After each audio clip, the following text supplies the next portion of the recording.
Habari and karibuni. Today's episode is a little bit different. I wanted to take some time off and share my experience since moving to Kenya a few months ago. Let's talk about the transportation. When I came to Nairobi, for me my highlight was the matatus. They are too colorful, they are too pinked, they are too bright. They make Kenya very, very unique. Honestly, I've never seen them anywhere. They're just like moving pieces of art. However, some of the matatus are too loud. One time I got onto one and it was too loud. And by the time I got home, I had a headache because where I sat, my head was just right below the speaker. And some of the matatu touts are very, very rowdy. However, I've had a very smooth experience with the matatus. And then another thing about the matatus here is that it's very common for the touts to ask for fare before you get to your destination. And that is not what is done in Uganda. Back in Uganda, once you reach your destination is when you pay your fare. Another thing I've experienced here is I find the transport fare in Kenya very affordable. The fare mostly depends on the time of the day. For example, in the morning, you might find that fare is very expensive because people are mostly going to work. And then later in the evening, it's also expensive because people are coming back home. And then off-peak hours are very cheap. However, back in Uganda, we have a fixed fare for transport. So it doesn't matter whether it's raining, it doesn't matter whether it's an off-peak hour, it doesn't matter whether transport is just fixed. So generally speaking, here transportation fare is very, very affordable. Right from the matatus to the buses and then the SGR, transport is very, very affordable. And speaking about the SGR, I had a very good experience. The seats were very comfortable and the fare was affordable for a 6-hour journey.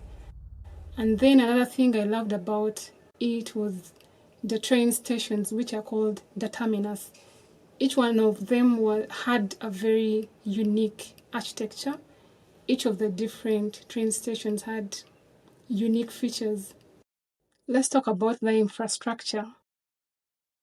Nairobi has tall buildings. It has high-rise apartments. It has malls. And some of the buildings that I personally love, I love the Britam Towers. I love the Prism Towers. And then I also love the KICC. About the malls, I think I've been to Two Rivers Mall and I loved it. The places that you can go to that have really nice buildings, Upper Hill and then Westlands, I've been to those places, but I know there could be some other tall buildings elsewhere. About the infrastructure, there is also the roads. Honestly, I've not seen a pothole in Nairobi. And Nairobi roads are wide, they are well built. I think I love the expressway and I love also the bypass. They are really nice roads, they are well built, they are spacious, and they make Nairobi really beautiful. Let's talk about the internet. I'm not sure about connecting to free Wi-Fi. However, what I know is that internet in Kenya is more affordable and it's very fast and it's everywhere. Like you can access internet from whichever part of the country you're in. About electricity, I've experienced 3 blackouts since I moved here, but most of the time power is very stable. And electricity is a bit expensive here in Kenya. Kenya is known as an innovative country, and the best example for that is the M-Pesa. M-Pesa services are everywhere. You can use M-Pesa for everything. You can use M-Pesa for shopping.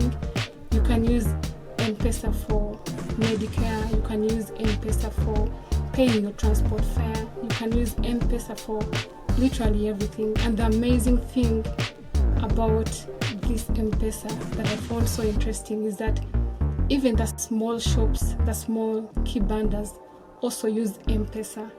Even the mama mboga also uses M-Pesa. That was one of the things that I found very interesting here in Kenya. In fact, some businesses don't even allow cash. For example, the national parks, they will only allow M-Pesa. So I don't have to move with cash. As long as I have my phone with me, I can pay for any service I want. Ugali is the staple food of Kenyans, and I don't think Kenyans can survive without ugali. It mostly goes hand in hand with mboga, and the commonest is sukuma wiki. I've also seen weird food combinations here. For example, in Kenya it's very common for them to have ugali and nyama choma and kachumbari without soup. And for them it's an okay meal. I've also seen githeri. That's a mix of beans and corn. So yeah, I found that very weird. And ugali and maziwa mala. Mala is sour milk. So here it's very common for them to have ugali and sour milk. And chapati is also a meal here in Kenya.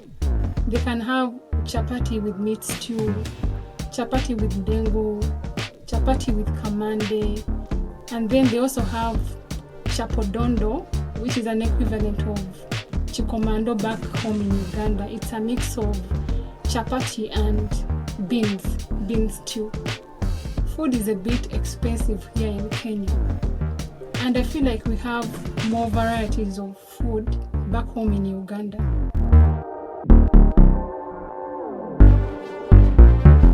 I feel like there's no much difference about the parks here in Kenya and the parks back home in Uganda.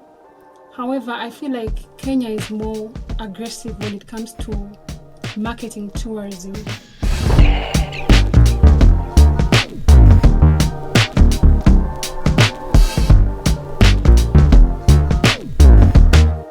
And the fascinating thing about Nairobi is that there is a national park right within the city.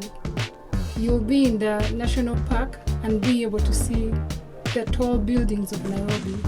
That was so fascinating for me. And talking about tourism, there is more to the coast than Mombasa. There are other places like Watamu, there's Kilifi, Lamu, Ukunda, and Diani. These are all beautiful places in the coast.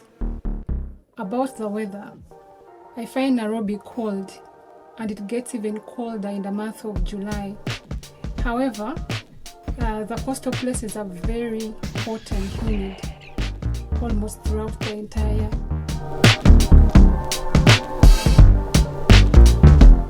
Just like any other African country, Kenya is also made up of tribes. There are about 42 tribes, and they are diverse with different culture, different history, different languages. But unfortunately, most of it ties into politics. And the famous one is Maasai, the Maasai tribe. It's one of the few tribes I knew before I came to Kenya. Kenyan people are very hospitable. At least I've been treated well, apart from a few instances. I have a Kenyan name and I look Kenyan, and most times people assume I am Kenyan, and people would assume I know Swahili and I'm just pretending. However, when they realize I'm a foreigner, the atmosphere kind of changes.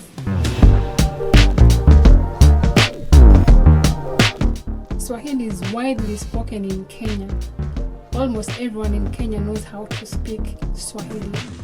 However, a majority of Kenyans also speak English, so it's very easy to communicate with Kenyans when you're here as a foreigner. And on top of that, Kenyans also speak their mother tongue. Like I said, they have different tribes. Each tribe has a language, so it's very common for them to speak their mother tongue. On average, Kenyans speak about 3 to 4 languages. That's it for today's episode. These have been my experiences so far in Kenya, but I hope to share some more with you as time goes on. Please check out my other videos about learning Swahili in Kenya. Kwaheri.